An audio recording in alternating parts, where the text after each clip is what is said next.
আসসালামু আলাইকুম ওয়া রাহমাতুল্লাহি ওয়া বারাকাতুহু।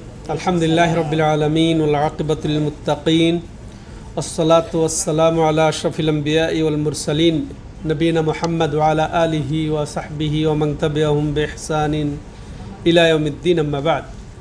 সম্মানিত দূরের ও কাছের দর্শক ও শ্রোতামণ্ডলী, আল্লাহ রাব্বুল আলামিনের অশেষ মেহেরবানিতে আমরা প্রতি সপ্তাহের ন্যায় আজকেও আমাদের প্রসিদ্ধ কিতাবুত তাওহীদ শাইখুল ইসলাম মুহাম্মদ ইবনে আব্দুল ওয়াহাব রাহিমাহুল্লাহ রচিত ও গ্রন্থ থেকে আমরা ধারাবাহিকভাবে শুনে আসছি।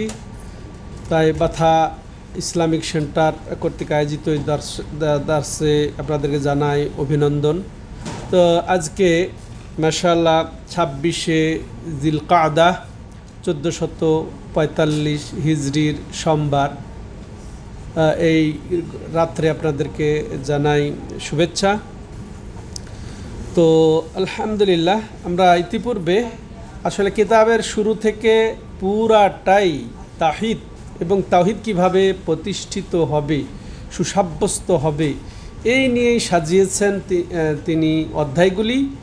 তো আমরা ইতিপূর্বে তাওহীদের পরিচয়, তাওহীদের গুরুত্ব, ফজিলত, তারপরে তাওহীদ প্রতিষ্ঠাকারীর ফজিলত, গুরুত্ব, তাওহীদের প্রতি লা ইলাহা ইল্লাল্লাহর প্রতি দাওয়াতের গুরুত্ব, ফজিলত, তাওহীদ লা ইলাহা ইল্লাল্লাহর ব্যাখ্যা, তাওহীদ এবং কালেমা লা ইলাহা ইল্লাল্লাহর ব্যাখ্যাই কিন্তু চলছে এখন। তাওহীদের ব্যাখ্যা বিশ্লেষণই চলছে পুরা কিতাবই।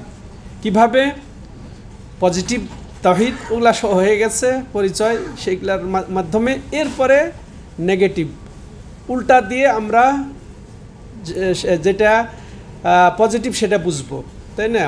বিপরীতটা জানলে সেটা সোজাটা সাধারণটা ওটা বোঝা যায়। তাওহীদকে বুঝতে হলে শিরকে ভালো করে বুঝতে হবে, কারণ শিরক নষ্ট করে দেয় তাওহীদকে। তো লেখক রাহিমাহুল্লাহ এমনভাবে সাজিয়েছেন, বড় বড় শিরকের উল্লেখ করেছেন যে তাওহীদ কি দ্বারা একেবারে নষ্ট হয়ে যায়। তাওহীদ নষ্ট হওয়া মানে কি? ইসলাম থেকে বেরিয়ে যাওয়া, ঈমান নষ্ট হয়ে যাওয়া। তো ওইভাবে তিনি সাজিয়েছেন। এরপরে আরও কিছু নিয়ে আসবেন যেগুলা পুরাপুরি তাওহীদ নষ্ট না হলেও তাওহীদের ঘাটতি হবে, কমতি হবে, আর সবগুলাই তাওহীদেরই আলোচনা। তো এ পর্যায়ে প্রায় 15তম ধারাবাহিকতায় 15তম অধ্যায় আজকে। তো আলহামদুলিল্লাহ, এটাও খুবই গুরুত্বপূর্ণ, প্রত্যেকটা বিষয় গুরুত্বপূর্ণ। সম্মানিত দর্শক ও শ্রোতা মণ্ডলী, আপনাদের অনুরোধ করব আপনারা মনোযোগ সহকারে শুনবেন, যাতে ঈমান আকীদার আমাদের সংরক্ষণ হয়, হেফাজত হয়। শিরককে আমরা যথাযথভাবে চিনি, যত প্রকার শিরক আছে সবগুলাকে।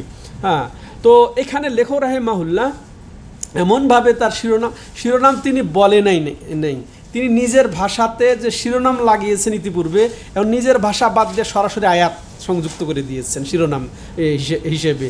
আর এই আয়াত দিয়ে তিনি বুঝিয়েছেন কি, যিনি একমাত্র সামর্থ্যবান, যিনি একমাত্র মালিক, তিনি হচ্ছেন ইবাদতের হকদার।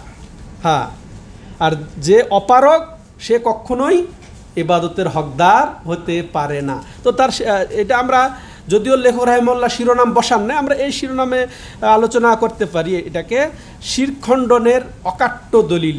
এই অধ্যায়ে লেখক রাহিমাহুল্লাহ 5টি দলিল স্থাপন করেছেন, 2টি কোরআনের আয়াত থেকে, 3টি হাদিস থেকে। তো শিরক খণ্ডনের অকাট্য দলিল এই অধ্যায় তিনি উল্লেখ করেছেন। তো তিনি তার মাশাআল্লাহ নীতি অনুযায়ী প্রথমে আয়াত উল্লেখ করেছেন। আয়াতের 2টি আয়াত, তার মধ্যে তিনি বলছেন যে কাউলিল্লাহি তাআলা আয়ুশরিকুনা মা লা ইয়াখলুকু শাইআন ওয়া হুম ইখলাকুন ওয়া লা ইস্তাতিউনা লাহুম নাসরান ওয়ালা আনফুসাহুম ইয়ানসুরুন।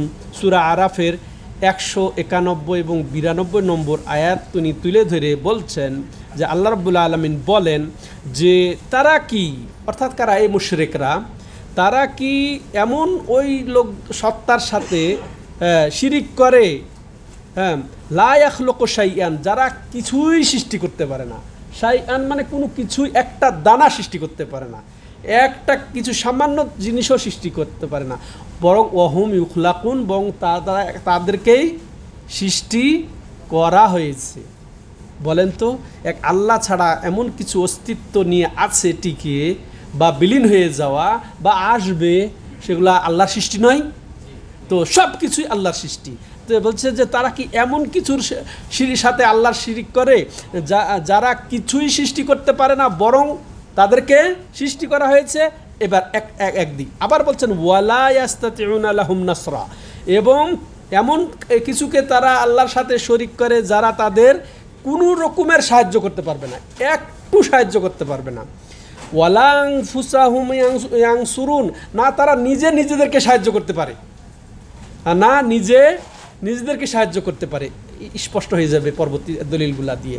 তো সম্মানিত দর্শক ও শ্রোতা মণ্ডলী, তাহলে এই অধ্যায়ের সাথে যে লেখক রাহিমাহুল্লাহর যে উদ্দেশ্য, যে যিনি কাদের মুতলাক, হ্যাঁ, সর্বময় ক্ষমতার অধিকারী, যিনি সব কিছুর মালিক, তিনি একমাত্র ইবাদতের হকদার। হ্যাঁ, এছাড়া যে অপারক, যে কোনো কিছু সৃষ্টি করতে পারে না, বরং তাকেই সৃষ্টি করা হয়েছে, এবং না কোনো কাউকে সে সাহায্য করতে পারবে না নিজেকে সে সাহায্য করতে পারবে, তাহলে সে কেমনে আবার ইবাদতের হকদার হয়? হ্যাঁ, এটা লেখক রাহিমাহুল্লাহ যেন পরোক্ষভাবে শিরোনাম ছড়িয়ে দিয়েছেন, এবং এটা প্রশ্ন ছড়িয়ে দিয়েছেন অপারগ করার কারণে, ওই মুশরিকদের, ওই কুবুরিদের, মাজার পূজরীদের অপারগ করার জন্য এটা তিনি একের প্রশ্ন ছেড়ে দিয়েছেন। তো এর মাধ্যমে তিনি যেন শিরোনামের সাথে সম্পর্ক সৃষ্টি করে দিয়েছেন যে শিরকের অসারতা বা শিরকের খণ্ডনের অকাট্য দলিল তিনি এর দ্বারা করেছেন, যে যাদেরকে ডাকা হয় তারা কখনো ইবাদতের হকদার হতে পারে না আল্লাহকে বাদ দিয়ে, এবং এর মাধ্যমে তিনি তাওহীদের অকাট্য দলিল সুসাব্যস্ত করেছেন, তাওহীদই সুপ্রতিষ্ঠিত করেছেন। সম্মানিত দর্শক ও শ্রোতা মণ্ডলী, আয়ুশরিকুন, তারা কি শিরিক করে, অর্থাৎ এটা যেন প্রত্যাখ্যান, কেমনে তারা শিরিক করে। হ্যাঁ, এরপরে তাওবিখ, এবং তাদেরকে আবার ধমকাচ্ছেন আল্লাহ রাব্বুল আলামিন, কীভাবে তারা শিরিক করে, যারা কিচ্ছু সৃষ্টি করতে পারে না। হ্যাঁ, তারপর বরং তারা সৃজিত, তৈরি হয়েছে তারা, হ্যাঁ, তাদেরকেই বানানো হয়েছে। ওমা লা ইয়াখলুকু শাইআন, যারা কিছুই সৃষ্টি করতে পারে না, যেটা বলা হলো, বরং তারা হচ্ছে মাখলুক, তারাই হচ্ছে সৃজিত, তারাই হচ্ছে তৈরিকৃত, তাদেরকে তৈরি করা হয়েছে। আর মাখলুক কিভাবে খালেকের শরিক হতে পারে? মাখলুক কিভাবে খালেকের শরিক হতে পারে? যে সৃষ্ট, যে সৃজিত, সে কেমনে স্রষ্টার শরিক হতে পারে? আর সেটাই বর্তমানে চলছে।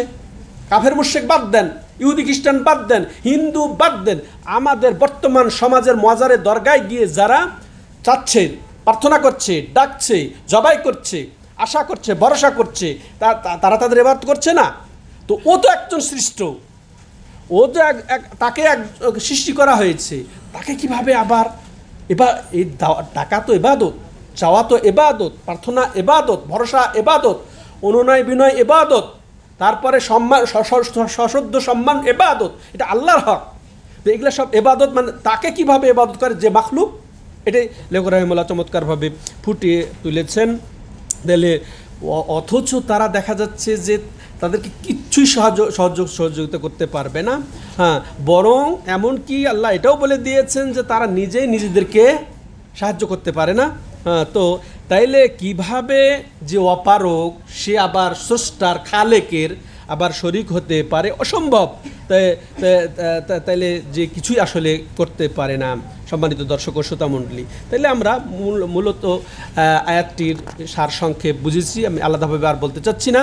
এই আয়াত দিয়ে যা কিছু আমরা বুঝবো সেটা প্রথমত যে একেবারে ভিত্তি সহ শিরকের অসারতা প্রমাণ হচ্ছে, একেবারে কোনোভাবে শিরক করার এখানে সুযোগ নেই।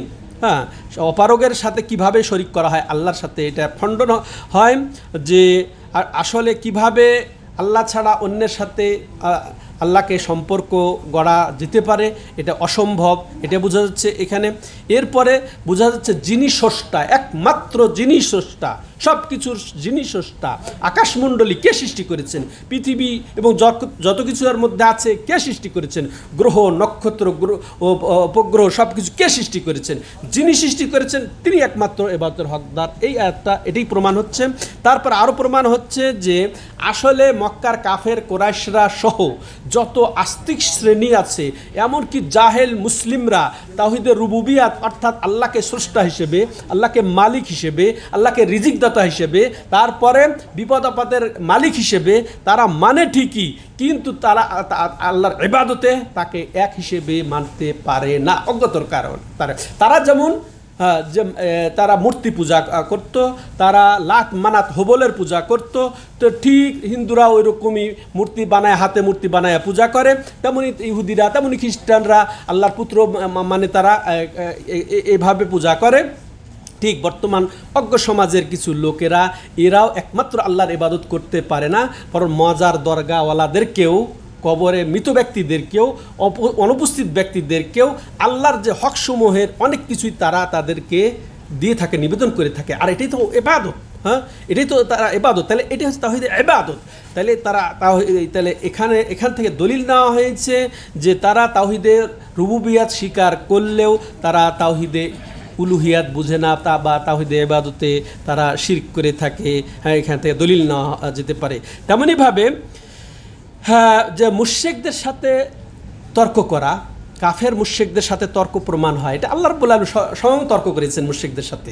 হ্যাঁ, যারা শিরক করে এমন সত্তার সাথে যারা কিচ্ছুই সৃষ্টি করতে পারে না, যারা কিছুই করতে পারে না, আল্লাহ বলছে না তাদেরকে যে তারা কি এমন সত্তার সাথে শরীক করে যারা কিছুই সৃষ্টি করে না, কিছুই করতে পারে না। তাহলে আল্লাহ এটা এই আয়াত দ্বারা বোঝানো হয়েছে যে আমরা কাফের মুশরিকদেরকে এই অকাট্য দলিলের মাধ্যমে, কোরআন আয়াত দ্বারা, হাদিস দ্বারা তর্ক করতে পারি। হ্যাঁ, তাদেরকে বুঝাতে পারি হককে প্রতিষ্ঠা করার জন্যে এবং বাতিলকে উৎখাত করার জন্য। সম্মানিত দর্শক ও শ্রোতা মণ্ডলী, তাহলে এখান থেকে আমরা আরও যেগুলা বুঝতে পারি যে আল্লাহ রাব্বুল আলামিন মুশরিকদেরকে ধমকিয়েছেন তাদের অজ্ঞতা, তাদের গুমরাহির কারণে। তাদের কি অজ্ঞতা যে আচ্ছা বিবেক যদি একটু কাজ করে তাহলে কিভাবে দরগায় মাজারে গিয়ে, আর যে লেখকের বই আমরা আলোচনা করছি সুবহানাল্লাহ, ইনি কিন্তু ইহুদি খ্রিস্টানদের সাথে এই তর্ক করছেন না এই কিতাব দিয়ে। ইনি কিতাব লিখেছেন এই কবর পূজারী, দরগা পূজারী, মাজার পূজারী, ওলি পূজারী এই সমস্ত মুসলমানদের সাথে। তো ঠিক আমাদের সমাজের অবস্থা এই সমাজের, এই ভূখণ্ডের মধ্যে বসে থেকে উনি লিখেছেন। এখানে ইহুদি ছিল না, এখানে খ্রিস্টান ছিল না, এখানে হিন্দু ছিল না, কিন্তু যা তিনি মনে হচ্ছে যে তিনি যেন ইহুদিদের সাথে, তিনি যেন হিন্দুদের সাথে তর্ক করছেন এই কিতাব দিয়ে। তো আমাদের অবস্থা তো তাই। আমাদের বাংলাদেশের সিংহভাগ মুসলিম কবর পূজারী, দরগা পূজারী, ওলি পূজারী। হ্যাঁ, তো ঠিক তাইলে ওদেরকে আল্লাহ রাব্বুল আলামিন যেন সতর্ক করেছেন, হুঁশিয়ার করেছেন ওই অজ্ঞদের এবং তাদের গুমরাহদের, এবং আল্লাহ রাব্বুল আলামিন তাদের অপারগতাকে স্পষ্ট করে দিয়েছেন। তাদের অপারগতাকে, তারা কিচ্ছুই সৃষ্টি করতে পারে না, তারা কিচ্ছু সাহায্য করতে পারে না, না নিজেকে সৃষ্টি করে, না কাউকে সৃষ্টি করেছে, না নিজে সাহায্য করতে পারে। তাইলে এখান থেকে আমরা বোঝাচ্ছি তাইলে যারা অপারগ তারা কিভাবে ইবাদতের যোগ্য হতে পারে।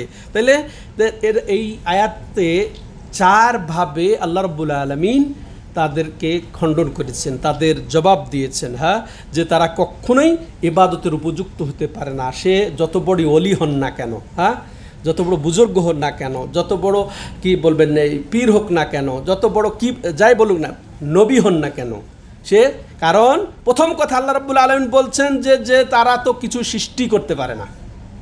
দ্বিতীয় কথা বলছেন তারাই তো সৃষ্ট। তৃতীয় কথা বলছেন তো তারা তো সাহায্য করতে পারে না কাউকে, যে তাদেরকে ডাকে, হ্যাঁ, যে তাদেরকে পূজা করে, হ্যাঁ, যে তাদের কাছে চায়, যে কাছে সে তো কীভাবে তার প্রার্থনাই তো কবুল করতে পারে না, জবাব দিতে পারে না। বরং ওদেরকে জবাব দিবে, ওদের সাহায্য করবে তো দূরের কথা, সে নিজেকেই তো সাহায্য করতে পারে না। তাহলে চারটা জিনিস হলো সম্মানিত দর্শক ও শ্রোতা মণ্ডলী, যে সব যেমন কোরআন আল্লাহ রাব্বুল আলামিন ওয়াহুম, যেমন আল্লাহ রাব্বুল আলামিন প্রথম কথা হচ্ছে ওয়াহুম ইউখলাকুন, যে তারাই তো সৃষ্ট। তারপরে লা ইয়াস্তাতিউ, তারপরে কি যে ওয়ামাল লা ইয়াখলুকু শাইআন, যে সৃষ্টি করতে পারে না সে কিভাবে আবার ইবাদতের হকদার হতে পারে। হ্যাঁ, তার ওয়ালা ইস্তাতিউনা লাহুম নাসরা, সে যারা তার কাছে চাইবে, প্রার্থনা করবে, হ্যাঁ, তার জন্য জবাই করবে, তো তারা তাদের তো কিছুই সাহায্য করতে পারে না। তারপরে আবার আল্লাহ রাব্বুল আলামিন বলছেন ওয়ালা আনফুসাহুম ইয়ানসুরুন, না তারা নিজেদেরকে সাহায্য করবে। বাস্তব কি না এগুলা? বাস্তব।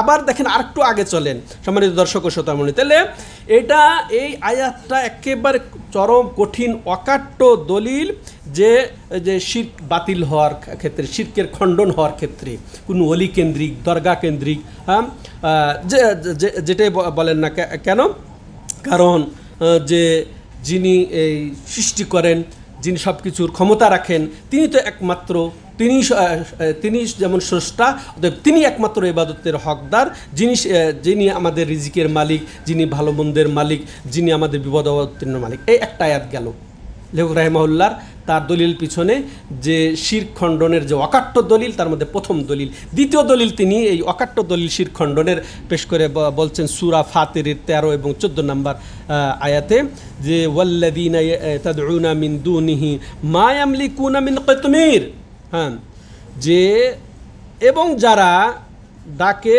আল্লাহকে বাদ দিয়ে, যারা ডাকে আল্লাহকে বাদ দিয়ে, এখানে আম, সে ডাকুক, সে ফেরেশতাকে ডাকুক, আর অলি আউলিয়া সালেহীন গৌস কুতুব যাকেই ডাকুক না কেন, হ্যাঁ, যাকেই তারা লা ইয়ামলিকুনা মিন কিতমির, সামান্য তুচ্ছ জিনিসেরও তারা অধিকার রাখে না, মালিক নয়, সারা তার তুচ্ছ জিনিসের মালিক। মিন কিতমির আল্লাহ বলছেন এমন শব্দ যে খেজুরের, আমরা তো আরবে থাকি, তো খেজুর তো খায়, খেজুর খাওয়ার পরে খেজুরের আটিতে যে একটা আবরণ আছে না, পাতলা, ওটার কোনো মূল্য আছে? হ্যাঁ, তো বলছে ওই আবরণেরও তারা অধিকার রাখে না, মালিক নয়। তাহলে কি আর তাদের আছে? তাহলে তাদের অসারতা, তাদের সাথে শিরকের খণ্ডন আল্লাহ কীভাবে করছেন দেখেন। এরপর ইন তাদউহুম লা ইয়াসমাউ দুআআকুম, যদি তোমরা তাদেরকে ডাকো, লা ইয়াসমাউ দুআআকুম, তোমাদের ডাকা তো শুনবে না, তারা শুনবে? কোনো নজির আছে শোনার? দুআআকুম ওয়ালাউ সামিউ মাস্তাজাবু লাকুম, যদি তারা শুনেও, তর্কের খাতে মেনে নিলাম শোনে, কিন্তু কবুল করতে পারবে? তারা তোমাদের ওই দাবি পূর্ণ করতে পারবে? ও তলব পূর্ণ করতে পারবে? ইয়াউমাল কিয়ামাতে ইয়াকফুরুনা বিশিরকিকুম, বরং তারা ওই কিয়ামতের দিন তোমাদের শিরককে, তোমাদের এই যে তাদের সাথে আল্লাহকে শিরিক করতে, তাদেরকে যে ডাকতে, তাদের খুশির জন্য জবাই করতে, যে তাদের নামে নমনম করতে, তারপর তোমার সম্মান, তোমার বিনয়, নম্রতা যথেষ্ট তুলে ধরতে, এগুলা বলছে আমরা কিচ্ছুই চাইনি, প্রত্যাখ্যান করবে, অস্বীকার করবে। ওয়ালা ইউনাব্বিউকা মিসলু খাবির, আর আল্লাহর মতো কে তোমাকে আর তোমাদের পরিণতি সম্পর্কে কে জানাবে? তার পরিণতি সম্পর্কে, তোমাদের পরবর্তীতে কি হবে না হবে, তোমাদের কি হবে না হবে, সব এ সম্পর্কে আল্লাহ ছাড়া তোমাকে কেউ বলতে পারবে না। তোমরা যাকে চাও ওরা কিচ্ছুই বলতে পারবে না। সম্মানিত দর্শক ও শ্রোতা মণ্ডলী, দেখেন এখানে যে যার লা ইয়াসমাউ দুআকুম, যে তোমরা যাকে ডাকো, অর্থাৎ সেটা মৃত্যু অলি আউলিয়া গৌস কুতুব নামে যেগুলা বিভ্রান্ত শিকার হয়ে যে ডাকাডাকি হয়, এমনকি ফেরেশতাকেও যদি ডাকে, এই কথার কথা, ফেরেশতা তো মহান বড় সত্তা, কিন্তু এরা কি তোমার ডাকে মুখাপেক্ষী?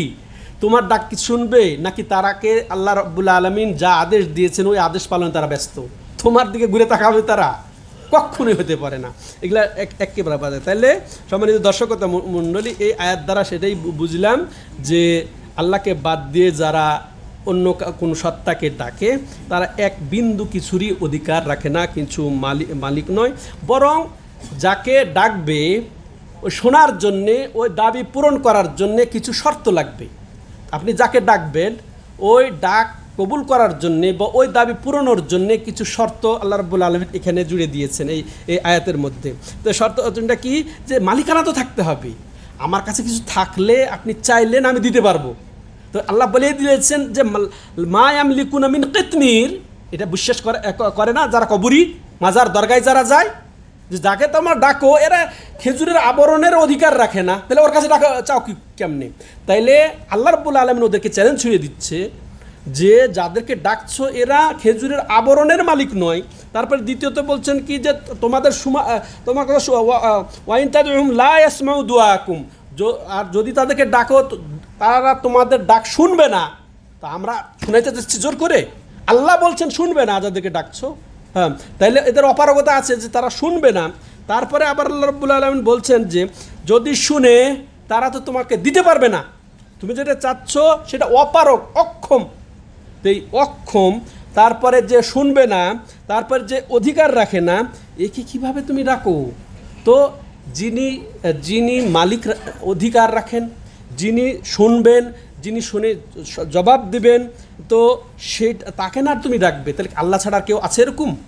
কিভাবে তাহলে ডাকে? আল্লাহু আকবার! কিভাবে শয়তান মানুষকে গুমরাহ করে রেখেছে, চিন্তা করে দেখেছেন? একটু ভালো করে চিন্তা, সম্মানিত দর্শক যারা সরাসরি শুনছেন, যারা আড়াল থেকে শুনছেন, একটু চিন্তা করে দেখেন, যদি কেউ এই রোগে ভুগে আপনার সমাজের, আপনার ঘরের, আপনার বন্ধু বান্ধব, আপনি চরম হিতাকাঙ্ক্ষী বেশি, তাকে একটু বুঝান। মক্কার কাফের, কুরাইশ, হিন্দু, এসব সাথে তাদের কোনোই পার্থক্য নেই। সম্মানিত দর্শক ও শ্রোতা, আল্লাহ হেদায়েত দান করেন যথাযথভাবে। তাহলে এই আয়াতের সম্পর্ক লেখক যে শিরকের অকাট্য দলিলের দ্বারা খণ্ডন করছেন, এই অধ্যায়ের সাথে এই আয়াতেরও একের চমৎকার মিল আছে, সম্মানিত এই দুই আয়াতেও। তাহলে আমরা এখানেও পাইলাম সম্পর্ক।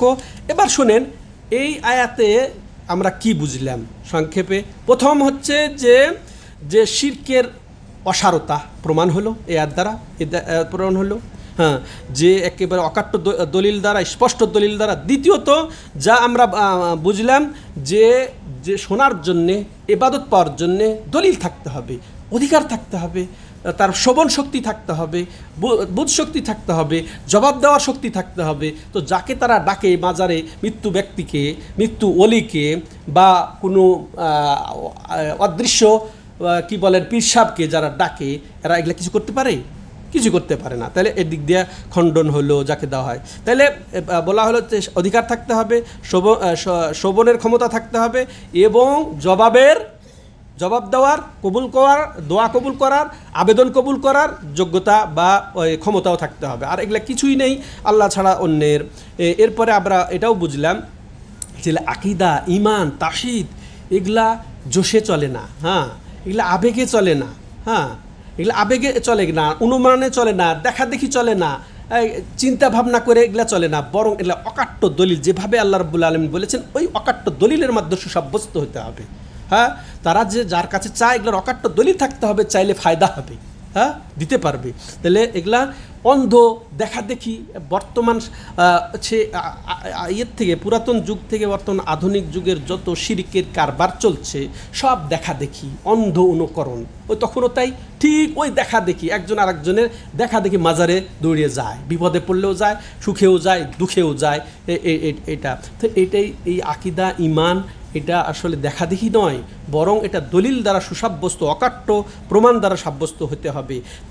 তেমনিভাবে যে আল্লাহ রাব্বুল আলামিন সব কিছু জানেন, তাই না? আর আল্লাহ ছাড়া আর কেউ পরিণতির খবর জানেন না, পরবর্তীতে কি হবে তা কেউ জানে না, তাই না? তো কিয়ামতের পরের খবর তো আরও দূরের কথা। সম্মানিত দর্শক, এই গেল লেখক রাহিমাহুল্লাহর এই আয়াত দিয়ে তার অকাট্য দলিলের মাধ্যমে শিরকের খণ্ডন। এবার আসেন রাসূলুল্লাহ সাল্লাল্লাহু আলাইহি ওয়াসাল্লামের হাদিসের মাধ্যমে তিনি কিভাবে, আর যেগুলো হাদিস উনি সংযুক্ত করেছেন তার এই শিরোনামের এবং দাবির পিছনে, আর সেগুলো সব বুখারী এবং মুসলিমের এক অকাট্য দলিল। এরা বুখারী মুসলিম, এরা সবাই মনে করে এটা আছে আল্লাহ কোরআনের পরে স্থান, তার কোরআনের পরের স্থান দলিল যেগুলো, সেগুলো এখন শুনেন। অফিস সাহিয়ানি সাহিন, সহি বলতে যদিও শুধু বুখারী হয়, এইখানে সহি বলতে বুখারী মুসলিম তাদের সহি গ্রন্থে বর্ণনা করেছেন। আনাস রাদিয়াল্লাহু তাআলা আনহু হাদিসের বর্ণনাকারী, তিনি বলছেন সুজ্জান নবী সাল্লাল্লাহু আলাইহি ওয়াসাল্লাম ইয়াউমা উহুদিন ওয়া কুসিরাত রুবাইয়াতুহু ফাকালা কাইফা ইফলিহু কওমুন সাজ্জু নবিয়াহুম ফানাজালাত লাইসা লাকা মিনাল আমরি শাইআ। আল্লাহু আকবার। এখানে একটা ঘটনা বা আয়াতের প্রেক্ষাপট আছে একটা। এখানে আবার দেখেন আয়াতের শানে নজুলও এই হাদিসে যুক্ত আছে। আনাস রাদিয়াল্লাহু তাআলা আনহু খাদেমুন নবী সাল্লাল্লাহু আলাইহি সাল্লাম, 10 বছরের খাদেম। তো তিনি বলছেন যে নবী সাল্লাল্লাহু আলাইহি সাল্লাম উহুদের দিন যখন আহত হলেন, হ্যাঁ, আহত হলো, কুসিরাত রুবাইয়াতুহু, তার এই যে রুবাই দাঁত যখন ভেঙে গেল, রুবাই দাঁত সানাইয়া, সানাইয়া সামনের 2 দাঁত, সানাইয়া 4টা, তারপর রুবাইয়া 4টা। তো সানাইয়া সামনের উপরের এবং নিচের 2 দাঁত সানাইয়া, এর পার্শ্বের যে দাঁতকে এটাকে বলা হয় রুবাইয়া। তো রাসূলুল্লাহ সাল্লামের রুবাইয়া, এই যে সামনের 2 দাঁতের পার্শ্বের দাঁত ভেঙেছিল উহুদের যুদ্ধে। উহুদের ঘটনা প্রসিদ্ধ আপনাদের কাছে। আর উহুদ কোথায়? যে মদিনার উত্তর পার্শ্বে, হ্যাঁ, যে কেবলা হলো দক্ষিণ পার্শ্বে, হ্যাঁ, এর বিপরীত পার্শ্বে উহুদ, বিশাল পাহাড়, প্রায় 4 কিলোমিটার ব্যাপী, হ্যাঁ, পাহাড়। তো ওই পাহাড়ের পাদদেশে এই যুদ্ধ হয়েছিল মক্কার কাফের কুরাইশদের সাথে। সেই জন্য ওই যুদ্ধকে কী বলা হয়? উহুদের যুদ্ধে। এই যুদ্ধে অংশগ্রহণ করেছেন নবী সাল্লাল্লাহু আলাইহি সাল্লাম। তো দেখা গেল যে আল্লাহ পরীক্ষায় ফেলেছিলেন নবী সাল্লাল্লাহু আলাইহি সাল্লামকে, সাহাবাদেরকে নিয়ে। তো ওই পরীক্ষা তখন কাফেররা প্রায় বিজয়ী হয়ে গেল এই এতে। তো এতে নবী সাল্লাল্লাহু আলাইহি সাল্লামের পাথর লেগে তার এই পার্শ্বের, যে বললাম কি, সামনের দাঁতের পার্শ্বের দাঁত যেগুলা রুবাইয়া বলা হয়, সেই দাঁত ভেঙে গেছিল। তখন তার নবী সাল্লাল্লাহু আলাইহি ওয়াসাল্লাম বলছেন কষ্ট করে, কাইফা ইউফলিহু কওমুন শাজ্জু নবিয়াহুম, এই জাতি কিভাবে মুক্তি পাবে যে তাদের নবীকে, যারা তাদের নবীকে আহত করেছে, হ্যাঁ, তারা তাদের দাঁত ভেঙেছে। সুবহানাল্লাহ। নবী সাল্লাল্লাহু আলাইহি সাল্লাম মানুষ, তাই না? নবী সাল্লাল্লাহু আলাইহি সাল্লাম মানুষ, তিনি তেলে ব্যথিত হয়েছেন, তাই না? তিনি রাগ করেছেন, তিনি কষ্ট পেয়েছেন। আবার এখানে দেখবেন নবী সাল্লাল্লাহু আলাইহি সাল্লাম, এই যে যারা বলে নবী ইলমে গায়েব জানে, তাদের জন্য এটা বড় শিক্ষা। আল্লাহু আকবার। দেখেন, যাদের নামে দোয়া করছেন উনি, তারা আবার ঈমান এনেছে। চিন্তা করেছেন, এই নবী গায়েব জানলে তাদের উপর বদদোয়া করতেন? সাহাবী হয়ে তারা সৌভাগ্যবান হয়েছে, তার হাতে বায়াত নিয়ে তারা ইসলাম কবুল করেছে।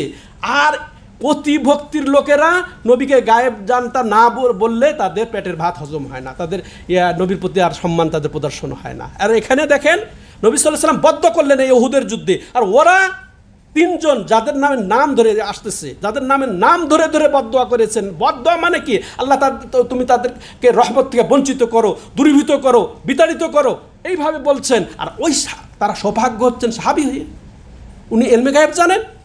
হ্যাঁ, তো বলছিলাম যেটা, যে ওই জাতি কিভাবে মুক্তি পাবে যে যারা তাদের নবীকে এইভাবে আহত করে। তখন আল্লাহ রাব্বুল আলামিন আয়াত নাজিল করে দিলেন, আল্লাহু আকবার, লাইসা লাকা মিনাল আমরি শাইআ। দেখো, এটা তোমার ব্যাপার না, পরিণাম আল্লাহই ভালো জানেন। এটা কি ঘটছে, কি জন্য আল্লাহ এটা ঘটালেন, এরপর কি হবে, এটা তুমি জানো না। দেখেন, এটা স্পষ্ট করে দিচ্ছেন আল্লাহ রাব্বুল আলামিন। এটা তোমার ব্যাপার না, এটা তোমার বিষয় নয়। তোমার বিষয় কি? তুমি দাওয়াত দিয়ে যাও, তোমার কাজ, তুমি দাওয়াত দিয়ে যাও। সম্মানিত দর্শক শ্রোতামণ্ডলী, তাহলে এটা আমরা এই যে আয়াতের এই অংশটা সূরা আলে ইমরানের 128 নম্বর এটা পড়লাম। তাহলে এখান থেকে আমরা কি বুঝলাম? সম্মানিত দর্শক ও শ্রোতামণ্ডলী, লেখক রাহিমাহুল্লাহ এই হাদিসটা পেশ করেছেন চরম বৃহৎ একটা উদ্দেশ্যে। সুবহানাল্লাহ। নবী সাল্লাল্লাহু আলাইহি সাল্লাম তাকে নিজেকে আশ্রয় দিতে পারলেন না, নিজেকে তিনি তার দুঃখ কষ্ট থেকে বাঁচাতে পারলেন না। কিন্তু আমাদের এই যে জাহেল, মূর্খ, অজ্ঞ এই মুসলিম, হ্যাঁ, সে নবীর পরে আর কে পারবে? নবীর পরে আর কে পারবে এই সাহায্য সহযোগিতা করতে? তাদের কাছে হাত পাতে, হ্যাঁ, তাদের কাছে তাদের দুঃখ কষ্ট তুলে ধরে। আর নবী সাল্লাল্লাহু আলাইহি ওয়াসাল্লাম নিজের দুঃখ কষ্টে তিনি ফেটে পড়ে বলছেন, ওই জাতি কিভাবে মুক্তি পাবে যে যারা তাদের নবীকে এইভাবে আহত করে। হ্যাঁ, এটা এখান থেকে এই শিক্ষা দেওয়ার জন্যই লেখক রাহিমাহুল্লাহ এই হাদিসটা তিনি সন্নিবেশিত করেছেন। দর্শক শ্রোতামণ্ডলী, তাইলে আমাদের সম্পর্ক যে এইভাবে যে ওলি আউলিয়ার সাথেও শিরকের খণ্ডন করছেন লেখক রাহিমাহুল্লাহ। ওলি আউলিয়া রাসূলুল্লাহ সাল্লাল্লাহু আলাইহি ওয়াসাল্লাম হচ্ছে আকাশের নিচে আদম থেকে নিয়ে একেবারে কিয়ামতের শেষ ব্যক্তি পর্যন্ত তার চেয়ে বড় ওলি না দুনিয়া জন্ম দিতে পেরেছে, না আছে, না পারবে। তো তার এই অবস্থা আরও আসতেছে সাবেন, তার যে এই অবস্থা, আর কোন ওলির সাথে শিরক করা বৈধ হবে? হ্যাঁ, আর কোন এটাই স্পষ্ট করেছেন তিনি, যে নবী সাল্লাল্লাহু আলাইহি ওয়াসাল্লাম নিজের তার উপস্থিতিতে 70 জন সাহাবী শহীদ হয়ে গেলেন। তার যে রুবাই দাঁত ভেঙে গেল এবং তার উপস্থিতিতে 70 জন, তার প্রিয় চাচা হামজা রাদিয়াল্লাহু তাআলা আনহু নির্মমভাবে তিনি শাহাদত বরণ করলেন। আর হায়রে, হামজা রাদিয়াল্লাহু তাআলা আর হচ্ছে বড় ওলি আছে? হ্যাঁ, ওখানে যারা শাহাদত বরণ করেছে তার ধুলিকুনা হবে? একজন সাহাবীর ধুলিকুনার সারা দুনিয়া বেটে দিলে হবে? হ্যাঁ, আর তাদের কাছে যে এক ধর্ণা ধরছে, হ্যাঁ, কান্নাকাটি করছে। নাউজুবিল্লাহ, আল্লাহ হেদায়েত দান করেন এই জাতিকে। তাহলে কি বুঝলাম আমরা এই হাদিসটা দিয়ে? আমরা এই হাদিস দিয়ে বুঝলাম যে ওলি আউলিয়া সালেহীন যারা নেককার, এদের সাথেও শিরকের অসারতা খণ্ডন তিনি করেছেন। কারণ নবী সাল্লাল্লাহু আলাইহি সাল্লাম নিজেই যেহেতু তিনি ক্ষতিগ্রস্ত হয়েছেন, নিজের ক্ষতি থেকে নিজে মুক্ত হতে পারেন নাই, তাহলে এরপরে আর কে পারবে? হ্যাঁ, দ্বিতীয়ত আমরা যেটা জানলাম যে বালা মুসিবত এটা নবীদেরকেও এসেছে, নবীদেরকেও ছেড়ে যায় নাই বালা মুসিবত, তাহলে আসতেই হবে। হ্যাঁ, তাহলে বালা মুসিবত পড়লে আমরা জ্ঞান হারিয়ে আমরা মাজার দরগায় ছুটবো না। কার কাছে? যিনি বালা মুসিবত দেন তার কাছে আমরা শরণাপন্ন হব। তেমনইভাবে এটা চাওয়া, প্রার্থনা করা, আবেদন নিবেদন, এগুলা অনুনয় বিনয় সম্মান প্রদর্শন, এগুলা ইবাদত। এটা কার জন্য? একমাত্র আল্লাহর জন্য নিবেদন করতে হবে। সম্মানিত দর্শক ও শ্রোতামণ্ডলী, এটা কারো প্রাপ্য নয়। তেমনইভাবে আমরা এটাও পাচ্ছি যে নবী সাল্লাল্লাহু আলাইহি সাল্লাম কেউ ধৈর্য ধরতে হয়েছে, নবী সাল্লাল্লাহু আলাইহি সাল্লাম ধৈর্য ধরেছেন এবং কষ্ট স্বীকার করেছেন। অতএব এখনকার যারা দায়ী ইলাল্লাহ, যারা ইমাম, যারা আলেম, যারা মনে করেন এই ইসলামের পথে মানুষকে আহ্বান করে, এবং সাধারণ মানুষ সবাইকে ধৈর্য ধরতে হবে বিপদে আপদে, তেমন কষ্টে আল্লাহর রাস্তায় দাওয়াত দিতে। এটাও আমরা পাচ্ছি এই ঘটনাতে। তেমনইভাবে নিরাশ হয়ে যাওয়া যাবে না। যত দুঃখ কষ্টই আসুক, যত বড় পরীক্ষা আসুক, নিরাশ হওয়া যাবে না। এটা মূলত পরোক্ষভাবে আল্লাহ রাব্বুল আলামিন নবী সাল্লাল্লাহু আলাইহি সাল্লামকে একটু করেছেন, সতর্ক করে দিয়েছেন। তুমি কেমনে নিরাশ হয়ে যাচ্ছ? তোমার এটা বিষয় না। তুমি বলছো যে এই জাতি কেমনে মুক্তি পাবে, তো তুমি নিরাশ হচ্ছ কেন? তুমি দাওয়াত দিয়ে যাও। হ্যাঁ, সেটা পরে কি হয় না হয়, মুক্তি পাক না পাক, এটা কে? আল্লাহ দেখবে। তার এই দেখেন, এরপরে দেখেন আরও যে এরপরে যেটা বর্ণনা আনছেন লেখক রাহিমাহুল্লাহ, এটা বুখারী মুসলিমের হাদিস যে আন ইবনে উমর রাদিয়াল্লাহু আনহুমা, ইবনে উমর আমিরুল মুমিনিন উমর ইবনুল খাত্তাব রাদিয়াল্লাহু তাআলা আনহুর ছেলে আব্দুল্লাহ। হ্যাঁ, তো তারা দুজনের পরি আল্লাহ রাজি হন। তো আন্নাহু সামিয়া রাসূলুল্লাহ সাল্লাল্লাহু আলাইহি ওয়াসাল্লাম, এই আব্দুল্লাহ ইবনে উমর শুনলেন আরেক ঘটনা শুনেন। এই ঘটনারই সম্পূর্ণ আরেকটা ঘটনা, এটা দুইটা ঘটনা, এটা একটা হয়ে গেল। আরেকটা ঘটনা শুনে কে বর্ণনাকারী? আব্দুল্লাহ ইবনে উমর রাদিয়াল্লাহু তাআলা আনহুমা, তিনি বলছেন যে তিনি শুনলেন রাসূলুল্লাহ সাল্লাল্লাহু আলাইহি ওয়াসাল্লামকে বলতে, ইয়াকুলু ইযা রাফা রাসাহু মিনার রুকুই মিনার রাকাতিল আখিরা মিনাল ফজর আল্লাহুম্মা আন ফুলানান ওয়া ফুলানান বাদামা ইয়াকুলু সামিআল্লাহু লিমান হামিদা রব্বানা ওয়া লাকাল হামদ ফাআনজালাল্লাহু লাইসা লাকা মিনাল আমরি শাই। ওই আয়াতটাই।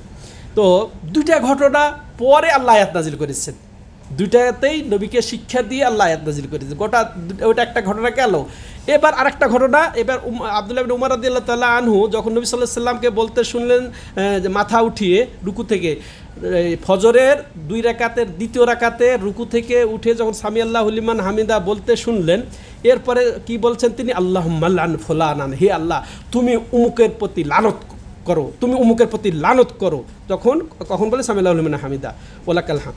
ফাআনজালাল্লাহ, আল্লাহ রাব্বুল আলামিন আয়াত নাযিল করে দিলেন, লাইসা লাকা মিনাল আমরি শাইআ। দেখো, তোমার এটা বিষয় নয়। হ্যাঁ, তোমার বিষয় দাওয়াত দেওয়া। হ্যাঁ, তুমি এতে বিচলিত হও কেন? পরবর্তী পরিণাম কি হবে না হবে এটা আমার উপরে ছেড়ে দাও। এটাই যেন আল্লাহ রাব্বুল আলামিন বলে আয়াত নাজিল করলেন। আল্লাহু আকবার। সম্মানিত দর্শক ও শ্রোতা, ফলান বলতে এই যে অফি রেওয়ায়া অন্য বর্ণনা এসেছে ইয়াদউ আলা সাফওয়ান ইবনে উমাইয়া ওয়া সুহাইল ইবনে আমর ওয়াল হারিস ইবনে হিশাম, এই তিনজনের নামে নবী সাল্লাল্লাহু আলাইহি ওয়াসাল্লাম বদদুয়া করেছেন। আরেক বর্ণনায় স্পষ্ট হয়ে গেছে যে আল্লাহ তুমি সাফওয়ান ইবনে উমাইয়াকে লানত করো, এনি তোমার রহমত থেকে বঞ্চিত করো, সুহাইল ইবনে আমরকে, হারিস ইবনে হিশামকে। তারপর আল্লাহ রাব্বুল আলামিন আয়াত নাজিল করে তাকে সতর্ক করলেন। আল্লাহু আকবার, যেটা একটু আগে বলা হলো। তাইলে সম্মানিত দর্শক শ্রোতা মণ্ডলী, তাহলে এনারা পরবর্তীতে আল্লাহু আকবার 3 জনই মুসলমান ইমান এনে সৌভাগ্যবান হয়েছিলেন, সাহাবী হয়ে মারা গেছেন। চিন্তা করেছেন, ইলমে গায়েব জানেন নবী না? হ্যাঁ, আল্লাহ হেদায়েত থেকে এই জাতিকে। হ্যাঁ, আর আচ্ছা, এই যে গায়েবের মালিক কে? আল্লাহ। হ্যাঁ হ্যাঁ, কুল্লিল্লাহি ওয়া ইনদাহু মাফাতিহুল গায়ব লা ইয়ালামুহা ইল্লা হু, যে হে নবী আপনি বলে দিন যে তার কাছে আছে গায়েবের চাবিকাঠি। এর চেয়ে স্পষ্ট আর কি হতে পারে? আয়াত অস্বীকারী না এরা? হ্যাঁ, যারা গায়েব বলে চিৎকার করে। হ্যাঁ, শুধু নবী না, এরা বলে ওলিয়া উলিয়ারাও জানে। শিয়ারা তো বলবেই শিয়াদের আলী রাদিয়াল্লাহু তাআলা আনহু গায়েব জানে, হুসেন রাদিয়াল্লাহু তাআলা, সব ইমামরা গায়েব জানে। হ্যাঁ, লা হাওলা ওয়ালা কুওয়াতা ইল্লা বিল্লাহ। সম্মানিত দর্শক ও শ্রোতা মণ্ডলী, তাহলে এরা আলহামদুলিল্লাহ পরে মুসলমান হয়েছেন, আলহামদুলিল্লাহ, রাদিয়াল্লাহু আনহুম ওয়া রাদু আন। তো তাহলে এই আয়াতেরও সামঞ্জস্য আমরা যেটা শিরোনাম ওটার সাথে স্পষ্ট পেয়ে গেলাম যে কারো সাথে আমাদের শরিক করা চলবে না, এমনকি নবীর সাথেও তাহলে শরিক করার কোন সুযোগ আছে? যে নবী সাল্লাল্লাহু আলাইহি সাল্লামের অবস্থা এই ঘটনা ঘটেছে এমনতে। তাহলে এই যে দুইটা হাদিস পরবর্তীতে এর থেকে আমরা গেলাম যে ওলি আউলিয়ার সাথে সম্পর্ক, অন্তরের আলাকা, অন্তরের জোড়, এটা জায়েজ নেই। এই সম্পর্ক কার সাথে হবে? একমাত্র আল্লাহ রাব্বুল আলামিন।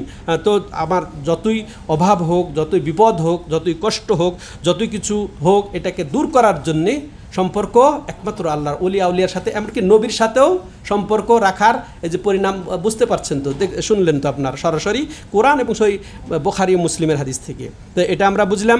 তেমনি আমরা বুঝলাম যে ঘটনাক্রমে কাফের মুশরিকদের বিরুদ্ধে বদদোয়া করা জায়েজ আছে, তাও নামাজের ভিতরে। নবী সাল্লাম ফজর নামাজের দ্বিতীয় রাকাতের রুকু থেকে দাঁড়িয়ে এই আল্লাহুম্মা লান ফলান ফলান বলেছে, নাম ধরে। তাইলে পক্ষেও বলা, কারোর জন্য নাম ধরে দোয়া করা জায়েজ আছে, এতে বোঝা গেল, এবং কারো বিরুদ্ধেও বদদোয়া করা জায়েজ আছে, এটা আমরা বুঝলাম। সম্মানিত দর্শক ও শ্রোতা মণ্ডলী, তেমনইভাবে এটা গেল। এবার আরেকটা হাদিস বলে আমরা এই অধ্যায় শেষ করব। এই একই দলিল যে কিভাবে শিরকে খণ্ডন করেছেন লেখক রাহিমাহুল্লাহ অকাট্য দলিল দিয়ে, কোরআনের আয়াতসমূহ এবং রাসূলের হাদিস দ্বারা। এবার আরেকটা হাদিস, এটাও বুখারী এবং মুসলিমের হাদিস, সুবহানাল্লাহ। ফিহে এবং বুখারী মুসলিমে এটাও আছে, আন আবি হুরায়রা। ফিহে বলতে হবে সহিহ বুখারী, কিন্তু আসলে এটাও বুখারী এবং মুসলিম উভয়টিতে রয়েছে এই হাদিসটি। এই হাদিসের বর্ণনাকারী আবু হুরায়রা রাদিয়াল্লাহু তাআলা আনহু, সর্বাধিক বর্ণনাকারী সাহাবী। আবু হুরায়রা ৫,০০০-এরও বেশি তিনি, তার নাম আব্দুর রহমান, তার বিন সাখার আদ-দাওসি। তো তিনি বর্ণনা করছেন যে কামা রাসূলুল্লাহ সাল্লাল্লাহু আলাইহি সাল্লাম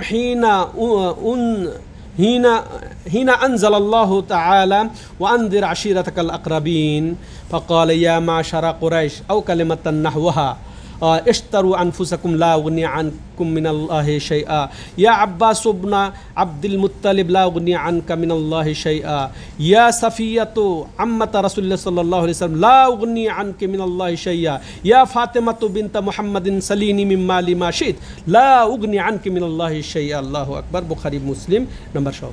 তো আল্লাহু আকবার। এই আবু হুরায়রা রাদিয়াল্লাহু তাআলা আনহু বলছেন যে রাসূলুল্লাহ সাল্লাল্লাহু আলাইহি সাল্লাম যখন এই আয়াতটি নাজিল হোক, ওয়ানজির আশিরাতাকাল আকরাবিন, যে হে নবী, আপনি আপনার নিকট আত্মীয় স্বজন, স্বজাতি, এদেরকে আপনি ভয় দেখান, এদেরকে আপনি সতর্ক করেন, শিরিক থেকে সতর্ক করেন। এই যখন আয়াত নাজিল হলো তখন তিনি সাফা পাহাড়ে উঠে দাঁড়িয়ে গেলেন। সতর্ক করতে হবে, আল্লাহর নির্দেশ, হুকুম, ফরজ মানতে হবে। তিনি দাঁড়িয়ে গেলেন, কি বলেন? ইয়া মাশারা কুরাইশ, ও হে কুরাইশ জাতি। কুরাইশ তারই বংশের লোক। এই ধরনের কথা বললেন। এটা রাবির একটু হয়েছে এভাবে কথা। ইশতারু আনফুসাকুম, তো তোমরা নিজেদেরকে রক্ষা করো, তোমরা নিজেদেরকে রক্ষা করো। এটাই তো শিক্ষার জন্য যথেষ্ট। নবী সাল্লাল্লাহু আলাইহি সাল্লামকে সতর্ক করতে বললেন, নবী সতর্ক করছেন তার বংশের লোককে যে তোমরা নিজেদেরকে বাঁচিয়ে নাও, লা উগনি আনকুম মিনাল্লাহি শাইআ, তোমাদের জন্য আমি কোনোই কাজে আসব না। কিয়ামতের দিন তোমাদের জন্য পুরা বংশকে আমভাবে। এরপর দেন একটা শুরু করেছে, ইয়া আব্বাস ইবনু আব্দুল মুত্তালিব, ইয়া আব্বাস ইবনু আব্দুল মুত্তালিব লা উগনি আনকা মিনাল্লাহি শাইআ। হে আব্বাসকে চিনেন? আব্বাসকে চিনেন? কে? তার আপন চাচা, মুসলিম চাচা, ইসলাম কবুলকারী মাত্র 2 জন, আর একটা হামজা উহুদের যুদ্ধে মারা গেছেন, যেটার ঘটনার একটু আগে গেল। আর ওই আব্বাস রাদিয়াল্লাহু তাআলা আনহুকে সম্বোধন করে বলছে, হে আব্বাস ইবনে আব্দুল মুত্তালিব, লা উগনি আনকা মিনাল্লাহি শাইআ, দেখো শুনে নাও ভালো করে যে তোমার জন্য আমি কিছুই কাজে আসব না। তাহলে ইয়া সাফিয়াতা, ইয়া সাফিয়াতু আম্মাতা রাসূলুল্লাহ সাল্লাল্লাহু আলাইহি ওয়াসাল্লাম, এবার চাচাকে বাদ, এবার ফুফু, আপন ফুফু সাফিয়া, ওকে বলছেন ইয়া সাফিয়া আম্মাতা রাসূলিল্লাহ, নিজেই নিজের দিকে সম্বোধন করেছে, রাসূলুল্লাহর ফুফি শুনে রাখো, হ্যাঁ, লা উগনি আনকে মিনাল্লাহি শাইআ, তোমার জন্য আমি কোনই কাজে আসবো না। তোমার ইয়া ফাতেমা, এবার কলিজার টুকরা, ইয়া ফাতেমা তো বিনতা মুহাম্মাদিন সাল্লাল্লাহু আলাইহি সাল্লাম, রাসূলুল্লাহ দেখেন সব কিছু, তিনি সব কিছু করেছেন, কত চেষ্টা করেছেন, রাসূলুল্লাহ বলে, আবার মুহাম্মদ বলে, মুহাম্মাদের মেয়ে ফাতেমা শুনে রাখো, সালিনি মিম্মা আলি মাশেদ, এটাকে আরও বেশি করে বললেন যে তুমি আমার সম্পদ থেকে, আমার রেখে যাওয়া সম্পদ, আমার যে সম্পদ আছে এর থেকে তুমি যা চাওয়ার দুনিয়ার চাওয়ার চেয়ে নাও, লা উগনিয়া আনকে মিনাল্লাহি শাইআ, তবে কিয়ামতের দিন কিন্তু আমি তোমার কোনই কাজে আসবো না। এটা হেদায়েত পাওয়ার জন্য কি যথেষ্ট না? এই বেদাতি কুবুরি, এই কবর পূজারি, দরগা পূজারি, গাউস কুতুবধারীদেরকে, হ্যাঁ, এগুলো হাদিস দেখে না আর পড়ে না? হ্যাঁ, এরা নবীর প্রেমে, নবীর কাছে চাবো, নবীর জন্য যা খুশি করবো, এগুলো পরে নবীর গোলাম সাজবে, নবীর জন্য সিজদা করবে, নবীর জন্য এই করবে, সবাই করবে, এগুলা শুনে না তারা? হ্যাঁ, জীবদ্দশায় বলছেন, তাহলে মৃত্যুবরণ করলে কি অবস্থা? তাহলে সম্মানিত দর্শক ও শ্রোতা মণ্ডলী, তাহলে স্পষ্ট লা উগনি আনকা মিনাল্লাহ, তাইলে সারা জাতিকে সম্বোধন, তারপরে আব্বাস রাদিয়াল্লাহু তাআলা আনহু, তারপরে সাফিয়া রাদিয়াল্লাহু আনহা, তারপরে তার ফাতেমা রাদিয়াল্লাহু আনহা, আর কাকে বলবে? হ্যাঁ, তো তাহলে এটা স্পষ্ট করে দিলেন লেখক রাহিমাহুল্লাহ এই হাদিসের মাধ্যমে। সম্মানিত দর্শক ও শ্রোতা মণ্ডলী, যাক স্পষ্ট এর সম্পর্ক আমাদের শিরোনামের সাথে, এটাও স্পষ্ট। হ্যাঁ, এরপরে এর মাফহুম, এর তাৎপর্য, এটাও স্পষ্ট। তারপর শেষে আমরা এই যে শেষের হাদিসটা থেকে কি শিখলাম, এটা একটু, যে যারা কুবুরি, যারা কবর, মাজার, দরগা পূজারি, হ্যাঁ, যারা নবীকে পর্যন্ত ডাকে, এরা ইমাম পূজা, নবীকে পর্যন্ত ডাকা যাবে না, তাইলে এরা যে আলী হুসেন এই যে যেগুলো ডাকছে, ইমামদেরকে যে ডাকছে, হ্যাঁ, মাহদির নামে এরা যে ডাকাডাকি করে, কি এরা? এরা কি? এরা ওই যে পত্তলিক যারা, আর এদের মধ্যে পার্থক্য কোথায় সম্মানিত ভাইয়েরা? এদের পথ ধরেছে আমাদের সুন্নি নামধারী অনেক, হ্যাঁ, এদের সংখ্যা কম নয়, আল্লাহ এদেরকে হেদায়েত দান করেন। তাইলে যে এক কথায় সৃষ্টির সাথে কোনো সম্পর্ক নেই এগুলার, এই ডাকাডাকি, প্রার্থনা, অনুনয় বিনয়, তার খুশি সন্তুষ্ট। সম্মানিত দর্শক ও শ্রোতা মণ্ডলী, আল্লাহু আকবার। আরও শুনবেন, আল্লাহ রাব্বুল আলামিন সেম কথা বলছেন কি, যে কুল লা আমলিকু লাকুম লিনাফসি নাফআ ওয়ালা দাররা ইল্লা মাশাআল্লাহ। সূরা আরাফে আল্লাহ রাব্বুল আলামিন আরও আমাদের নবীকে বলে দিচ্ছেন, হে নবী তুমি বলে দাও, তোমার উম্মতকে বলে দাও, কুল লা আমলিকু লিনাফসি নাফআ ওয়ালা দাররা, আমি নিজের নাফসের জন্যেও কোনো রকমের মালিক নই, কোনো উপকার সাধনেরও মালিক নই, ক্ষতি থেকে। আর বাস্তব উদাহরণ উহুদের যুদ্ধ, বাস্তব উদাহরণ তাইফের ঘটনা, তাও চক্ষু খুলে না, দুঃখ কষ্টের জন্য চলে যায় মাজারে দরগায়। আর আল্লাহ কি বলছেন সূরা আরাফে, যে 188 নম্বর আয়াতে, যে কুল লা আমলিকু লিনাফসি, আমি আমার নাফসের কোনো মালিক নই, না দার, না উপকার, ইল্লা আল্লাহ যা চাইবেন তাই হবে, যতটুকু আমার উপকার অতটুকুই হবে। তা ঠিকই তাই হয়েছে, বাস্তব। তিনি ক্ষতি থেকে বাঁচতে পেরেছেন উহুদের যুদ্ধে। হ্যাঁ, আল্লাহু আকবার। তো এটা আবার তিনি আরও বলিয়ে নিয়েছেন, কুল লা আমলিকু লাকুম দাররা ওয়ালা রাশাদা, হে নবী এটাও বলে দাও যে আমি তোমাদের জন্য দুঃখ কষ্টের কোনো অধিকার রাখি না। তার বাস্তব উদাহরণে বুখারী হাদিস পেলেন, ওটা কোরআনের আয়াত আর সূরা জিন, আর এটা বুখারী মুসলিমের হাদিস। তিনি স্পষ্ট ডেকে বলে দিলেন যে আমি তোমাদের কোনো করতে পারবো না।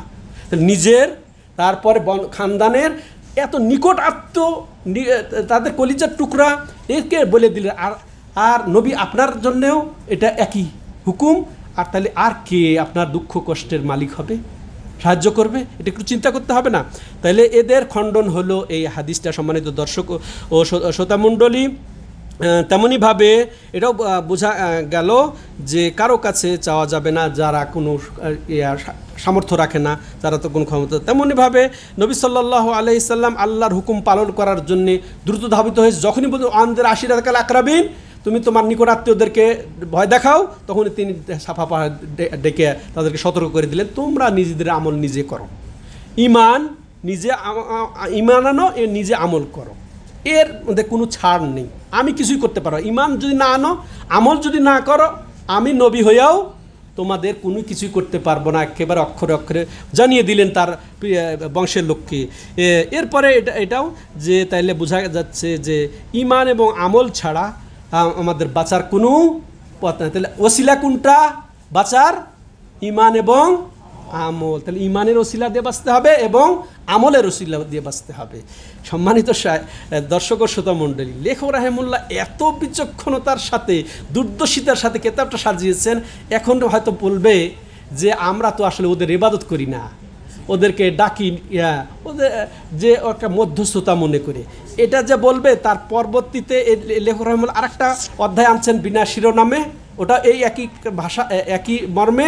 এরপরে বাবু সাফা আসতেছে। সাফাত বলবা কুল্লিল্লাহি শাফাআতু জামিয়া, ওই শাফাতের অধিকার কার? আল্লাহ রাব্বুল আলামিন। মান যাল্লাযী ইয়াশফাউ ইনদাহু ইল্লা বিইযনিহি, শাফাতের অধিকারও আল্লাহ রাব্বুল আলামিন লিখে রেখেছেন। তুমি নবীর কাছে সুপারিশ চাইবা, সেটাও পারবা না। জিবরিল আলাইহিস সালামের কাছে চাইবা, সেটাও পারবা না। ওলি আউলিয়া গাউস কুতুব তো দূরের কথা, সেটাও আসতেছে সামনের অধ্যায়। সম্মানিত দর্শক ও শ্রোতা মণ্ডলী, হ্যাঁ, তাহলে তুমি বলবা যে তাদেরকে সুপারিশকারী হিসেবে, ওটা তো কাফের মুশরিকরা বলেছিল, মা না'বুদুহুম ইল্লা লিয়ুকাররিবুনা ইলাল্লাহি যুলফা, তাদের ইবাদত আমরা এই জন্যই করি না। মা না'বুদুহুম, তাদের তো আমরা ইবাদত করি না, বরং তাদেরকে আমরা এই জন্যেই মানি, এই জন্যেই ডাকি, এই জন্যে তাদেরকে খুশি করি, জবাই করি যে তারা আমাদেরকে রবের নিকট করে দিবে। এটা কারা বলেছিল? বক্কার কাফেররা। এটা ঠিক মাজার দরগাপন্থীরা, কবরবাসীরা এটাই বলে, তাদেরকে খুশি করে তারা আল্লাহ খুশি করিয়ে দেবে। নাউজুবিল্লাহ। হ্যাঁ, তাহলে এটা বুঝলাম। তাইলে রাসূলুল্লাহ সাল্লাল্লাহু আলাইহি সাল্লামের অবস্থা আমরা স্পষ্ট বুঝলাম। তাহলে আর কে আছে অবশিষ্ট যার কাছে গেলে আমাদেরকে পরিত্রাণ দেবে, দুঃখ কষ্ট দেবে? এটা আমরা বুঝলাম। তাইলে বোঝা যাচ্ছে আপনি যত বড় ইমামের ছেলে হন, নবীর ছেলেও পরিত্রাণ পায় নাই, তাই না?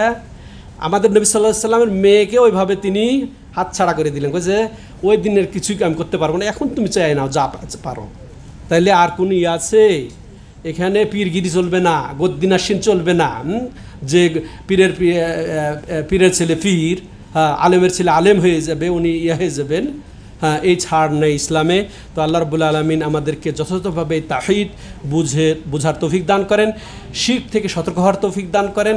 লেখক রাহিমাহুল্লাহ যথাযথভাবে যে তার শিরকের অকাট্য দলিল দিয়ে খণ্ডন করলেন, আল্লাহ রাব্বুল আলামিন এটা বুঝে আমাদেরকে শিরক থেকে বাঁচার তৌফিক দান করেন। আল্লাহ আমাদেরকে ক্ষমা করে দেন। হাদা হুয়া সাল্লাল্লাহু আলা নবিনা মুহাম্মদ ওয়া আলা আলিহি ওয়া সাহবিহি আজমাইন। সুবহানাকাল্লাহুম্মা